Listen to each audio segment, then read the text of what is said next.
Assalamualaikum warahmatullahi wabarakatuh. Waalaikumsalam. Perkenalkan, nama saya Muhammad Wijaya. Kenalkan, saya Alexander Jalil Sanda. Kami perwakilan dari kelas 9 SMPN Negeri 3 Majalengka ingin mempresentasikan energi terbarukan dan pemanfaatan energi surya sebagai sumber energi listrik. Jadi kami mempresentasikan ini tuh maksudnya tujuannya sebagai proyek karya ilmiah kami dalam upaya penanggulangan kekurangan energi dengan memanfaatkan energi sel surya sebagai energi listrik. Jadi sebelum kita menjalankan proyeknya, kita harus tahu dulu apa itu energi terbarukan. Energi terbarukan adalah energi yang berasal dari sumber daya alam dan jumlahnya sangat banyak dan dapat diperbarui secara alami dan tidak habis-habis. Contohnya adalah matahari, angin, air, dan panas bumi dan biomasa, yaitu energi dari bahan organik. Nah, mengapa sih kita tuh harus transisi gitu dari energi minyak bumi ke energi terbarukan? Karena kebutuhan energi global itu meningkat. Dengan kebutuhan energi global meningkat, otomatis keterbatasan akibatnya terjadi keterbatasan dan pada energi fosil. Maksudnya tuh energi fosil itu semakin menipis akibat adanya peningkatan energi global. Terus solusi bersih dan berkelanjutan. Jadi energi sel surya ini itu termasuk energi yang ramah lingkungan karena tidak menghasilkan emisi karbon, terus bisa menghasilkan daya yang besar dengan pemanfaatan energi yang sedikit.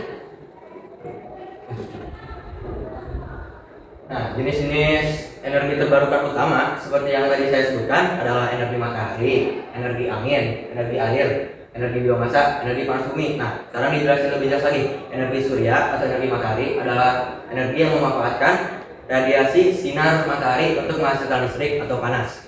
Energi angin adalah energi yang mengubah energi kinetik angin menjadi energi listrik yang biasanya melalui turbin angin. Terus energi air sama seperti energi angin, ini memanfaatkan energi kinetik dari aliran arus air dan mengubahnya menjadi energi listrik. Terus energi biomasa adalah energi yang dihasilkan dari bahan organik seperti limbah pertanian dan kotoran hewan. Energi panas bumi atau yang biasa disebut geotermal memanfaatkan energi panas dari dalam bumi untuk membangkitkan listrik atau pemanas. Nah, sekarang kita fokusnya ke sel surya. Energi surya adalah energi yang berasal dari radiasi sinar matahari yang dapat diubah menjadi energi listrik. Pemanfaatan ini dilakukan dengan cara fotovoltaik. Fotovoltaik itu pemanfaatan radiasi matahari yang ditangkap ion-ionnya lalu diubah jadi energi listrik. Nah, si teknologi fotovoltaik ini itu merupakan kunci transisi teknologi sekarang. Jadi kita benar-benar harus bisa gimana sih caranya kita tuh transisi sepenuhnya dari tadi yang kita bergantung sama bahan bakar fosil terus ke energi terbarukan yang bersih dan nol emisi ini, yaitu melalui energi sel surya ini. Nah, kita memilih energi surya karena di daerah kita atau di negara Indonesia memiliki potensi besar dari energi surya, yaitu seperti matahari, sumber energi yang tidak terbatas. Setiap hari matahari memancarkan energi dalam jumlah yang sangat besar ke bumi, apalagi di wilayah Indonesia yang terdapat pada wilayah garis khatulistiwa yang hanya memiliki dua musim, yaitu musim kemarau dan musim hujan. Nah, kita berfokus pada musim kemarau untuk memanfaatkan energi matahari yang sangat besar tersebut. Nah, kita pindah ke prinsip bagaimana sih caranya si panel surya ini menghasilkan listrik. Nah, pertama-tama itu kita tuh menangkap cahaya matahari pada sel surya. Nah, dari si panel surya ini, si elektron-elektronnya ini tuh ditangkap dan diubah menjadi elektron positif dan negatif. Itu nanti akan menghasilkan arus listrik. Arus listriknya itu ada dua, bisa tergantung panel suryanya. Bisa jadi listrik AC atau listrik DC. Nah, kalau misalkan yang ditangkap ini listrik DC, maka perlu namanya inverter. Jadi inverter itu pengubah arus dari dari DC ke AC. Karena AC itu merupakan arus yang kita pakai dalam kehidupan sehari-hari. Nah, dari tadi yang diubah dari inverter itu dimasukkan di dalam baterai sebagai penampungan. Jadi kalau misalkan ada lebih dari si panel surya menghasilkan listrik, bisa ditampung dulu sementara di baterai. Habis itu bisa kita gunakan sebagai sehari-hari. rangkaian kita buat adalah rangkaian seperti ini, yaitu panel surya yang kita pakai adalah panel surya AC dan disambungkan ke resistor. Sebelum ke resistor tuh saya ke resistor dulu ya. Resistor terus ke transistor, disambungkan ke 3 kabel, yaitu resistor, LED, dioda. Ketika sudah disambungkan ke dioda, disambungkan lagi ke saklar, dan saklar disambungkan ke baterai, dan dari baterai itu disambungkan ke kutub positif. Nah, jadi sensor matahari itu ketika baterai sel surya mendapatkan energi matahari, dan energi ini lebih besar dibandingkan energi yang dikeluarkan dari baterai, jadi tabrakan.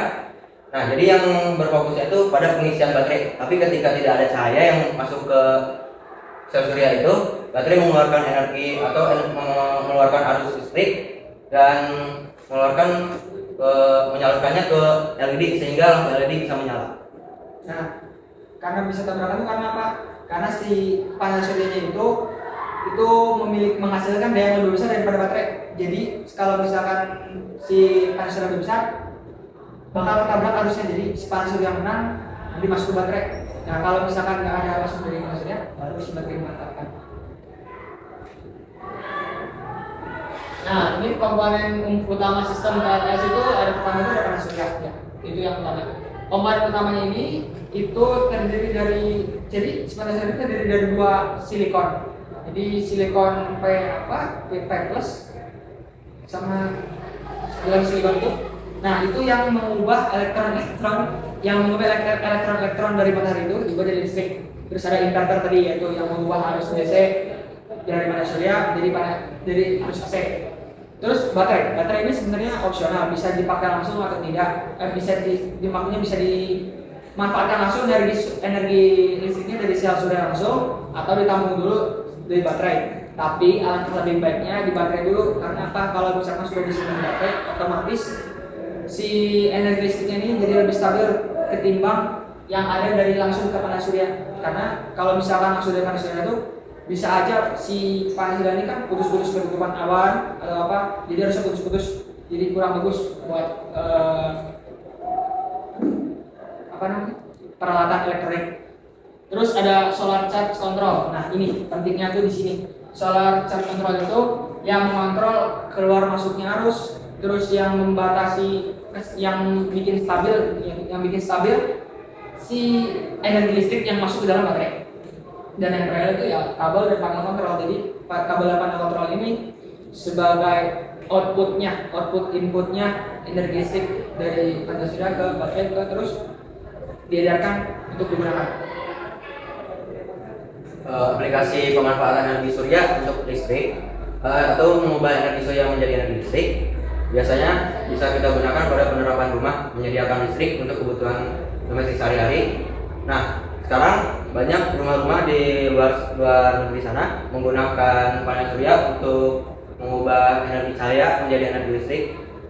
Dan kedua adalah lampu jalan tenaga surya. Biasanya sudah dipakai lampu-lampu penerangan di jalan raya dengan menggunakan sel surya juga yang membangkit listrik skala besar.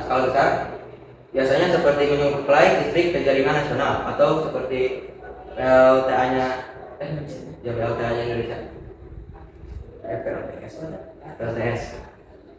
Terus pompa air tenaga surya, solusi irigasi yang efisien dan berkelanjutan untuk pertanian, atau solusi irigasi itu. Jadi maksudnya solusi irigasi itu maksudnya, jadi kita tuh tidak perlu lagi bergantung pada pompa air listrik yang maksudnya itu yang memerlukan energi listrik langsung dari rumah. Itu kan beberapa kan sekarang kan untuk mengeluarkan air dari sumur itu kan pakai pompa air listrik nih. Nah, pompa air listriknya ini rata-rata sumber listriknya itu dari rumah warga atau gubuk-gubuk yang emang sengaja dibangun untuk sebagai penyedia sumber energi listrik. Terus kadang beberapa juga yang menggunakan pompa air diesel. Nah, itu kan pakai bahan bakar fosil kan. Nah, itu jadi menghasilkan emisi karbon yang itu bisa menimbulkan efek rumah kaca, itu kan jelek. Jadi maksudnya itu menyederhanakan gimana sih kita bisa menghasilkan langsung energi listrik di situ tanpa adanya sumber energi bantuan lain kan kita kan masa harus bikin lagi rumah lagi buat sebagai penyedia energi kalau misalkan kita cuma bisa pasang sel surya buat menghasilkan. Dan yang terakhir adalah pengisian daya perangkat elektronik, yaitu alternatif pengisian daya portable yang ramah lingkungan. Nah, jenis-jenis sistem PLTS yang itu banyak sebenarnya jenis-jenis PLTS yang bisa kita pilih. Ada yang PLTS on grid. PLTS on grid itu maksudnya tuh yang langsung terhubung dari jaringan listrik. On grid itu berarti skala besar. Jadi pembangkit listrik tenaga surya yang dinaungi oleh PLN kalau sekarang itu kalau on grid itu. Terus ada off grid. Off grid ini yang independen. Independen itu maksudnya kita bisa membuatnya sendiri rangkaiannya di rumah gitu. Itu yang off grid. Sedangkan kalau hybrid itu antara gabungan dari on grid sama off grid. On grid sama off grid. Jadi maksudnya 50% disumbang energi listriknya oleh PLN melalui sistem PLTS tadi. Terus juga jadi off grid. Jadi tidak memerlukan biaya yang terlalu besar untuk modal awal sebagai membangun sistem PLTS yang off grid. Kalau off grid kan besar tuh karena hampir 100% itu 100% ditanggung oleh si PLTS yang independen itu. Nah, kalau hybrid itu 50%-nya dari PLN, 50%-nya dari panas surya independen. Terima kasih. Nah, ini go green ya. Kita harus sadar dan bijak energi itu. Nah, sekian dari presentasi kami. Sebelum kami tutup, adakah pertanyaan? Sudah dipresentasikan alatnya. Pahit. Potong. Udah.